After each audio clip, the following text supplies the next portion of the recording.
ایک کے بعد اب اس سے فرار اختیار کر رہے ہیں، اور اگر یہی روش رہی اور آپ نے عوام کے فکر کو تبدیل نہ کیا، آپ نے عوام کو سمجھایا نہیں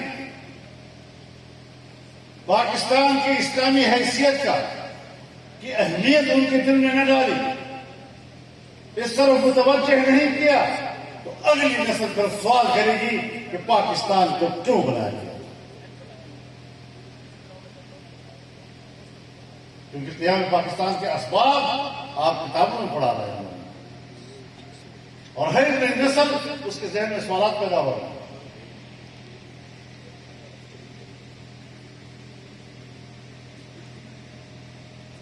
آج ہمارا مسئلہ یہ ہے، ریاست کو دو چیزیں چاہیے، ایک امن اور ایک معیشت۔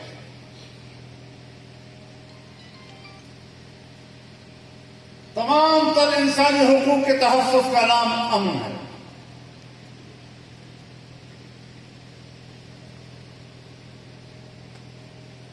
اور خوشحال معیشت کی قوم کو متحد رکھ سکتی ہے۔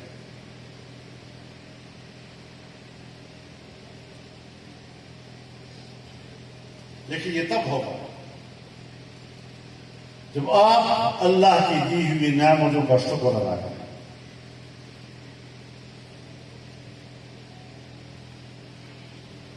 چنانچہ اللہ رب العزت نے فرمایا اليوم اکملت لکم دینکم واتممت علیکم نعمتی ورضیت لکم الاسلام دینا۔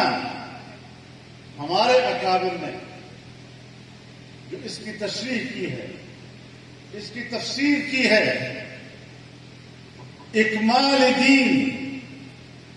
دین کی تعلیمات و احکامات کا نام ہے، لیکن اتمام نعمت یہ اس دین کے اقتدار کا نام ہے، اس کے حاکمیت کا نام ہے۔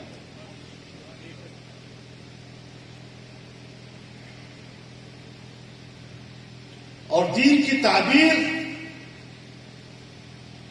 دین اسلام، جس کو اللہ نے ہمارے لیے پسند کیا۔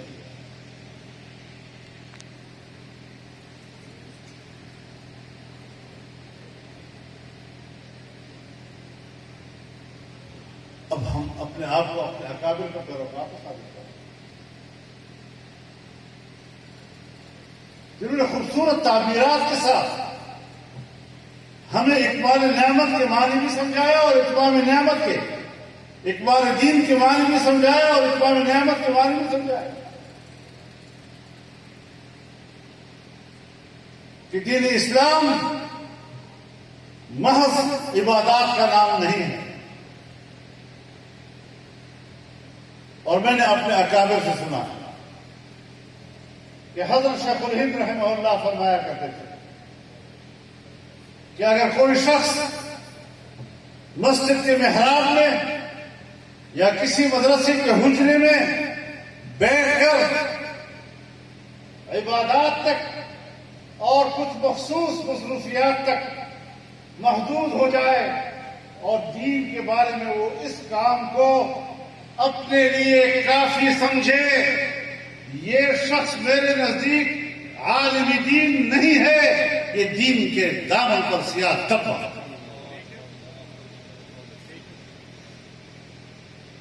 نام لیتے ہوئے اپنے اکابر کا شیخ الہند کا، ہم نام لیتے ہیں دیوبند کا، دین اسلام کو اس کے عالمگیر فکر کا، اس کے آفاقی تصور کا، پوری دنیا میں انسانیت کو اس دین سے متاثر کرنے کا دعوے دار ہم، اور ہمارا اپنی زندگی کا عملی نظام یہ ہے۔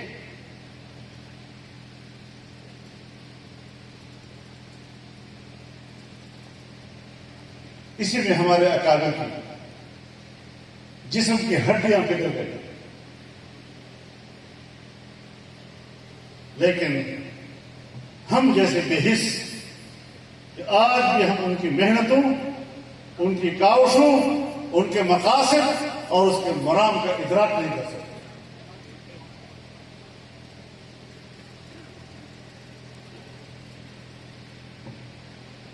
اگر ہم نے ملک کی معیشت کو تبدیل کرنا ہے.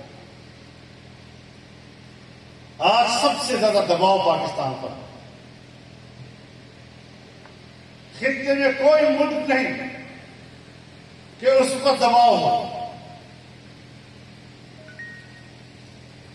ہندوستان ہے، بنگلہ دیش ہے، افغانستان ہے، ایران ہے، انڈونیشیا ہے، ملائیشیا ہے. کسی ملک پر عالمی اداروں کا وہ دباؤ نہیں جو پاکستان کے اوپر.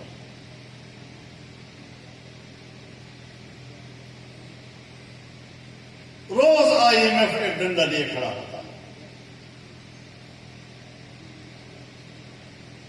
ہر چند مہینے کے بعد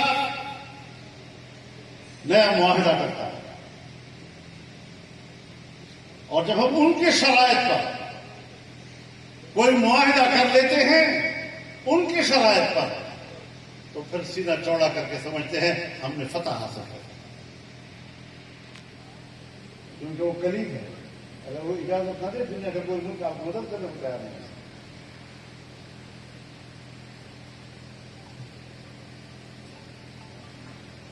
ہمیں امداد ان کے شرائط پر ملتی ہے، ہمیں قرضے ان کے شرائط پر ملتے ہیں. اور میرے دوستو اس بات کو نوٹ کر لو کہ ویسے تو ہم زیر اثر رہے ہیں ہمیشہ. میں اس سے انکار نہیں کرتا کہ پاکستان کبھی ان کے اثر سے باہر نکلا ہے.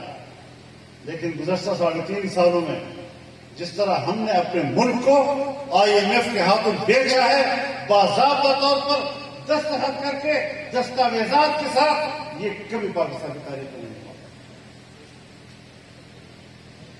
اب آپ کی قیمت ہے، اس کا اتار چڑھاؤ وہ آپ کے اختیار میں نہیں ہے، وہ ان کے اختیار میں.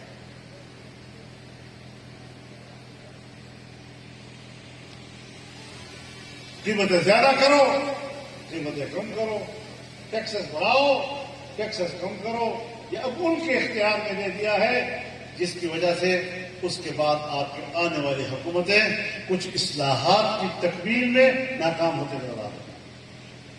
جیسے دلدل میں آپ کو پہنچا. آپ روزانہ دیکھتے ہیں آج ڈالر کے مقابلے میں روپے کی قیمت کیا ہوگی. ہمارے ملک کا مافیا ان حالات کا فائدہ اٹھانے کی کوشش کر رہا ہے، ارتکاز دولت کر رہا ہے، اپنے گھروں میں ڈالروں کا ارتکاز کر رہا ہے.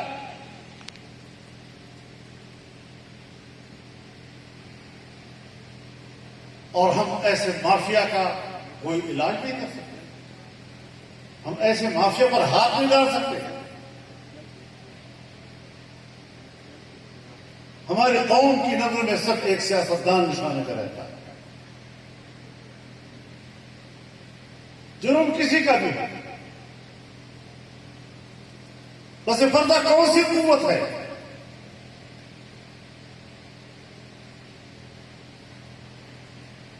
لیکن ہم نے ہمیشہ نشانی کی سیاستدان کو رکھا ہے. اس حوالے سے ہمیں سوچنا ہوگا.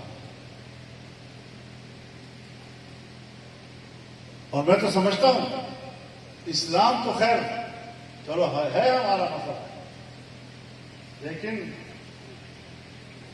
پاکستان میں آنے والی حکومتوں نے تو قائد اعظم محمد علی جناح سے بھی وفا نہیں کی. اسٹیٹ بینک آف پاکستان کا افتتاح کرتے ہوئے بانی پاکستان نے کہا تھا کہ مغرب کی نظام معیشت نے انسانیت کو مشکلات میں مبتلا کیا ہے. اس نے انسانیت کو فائدے کی بجائے نقصانات پہنچائے ہیں. ہم نے اسلامی تعلیمات کے مطابق ان کی معیشت کو چلانا ہے. کیا ہمارے اسٹیٹ بینک نے بانی پاکستان کی افتتاحی تقریر کی ان جملوں کا خیال رکھا؟ کیا ہمارے ملک کی معیشت سود سے پاک ہوئی؟ کیا ہم اس قابل بنے کہ ہم سود کی لعنت سے پاکستان کو آزاد کر دیں؟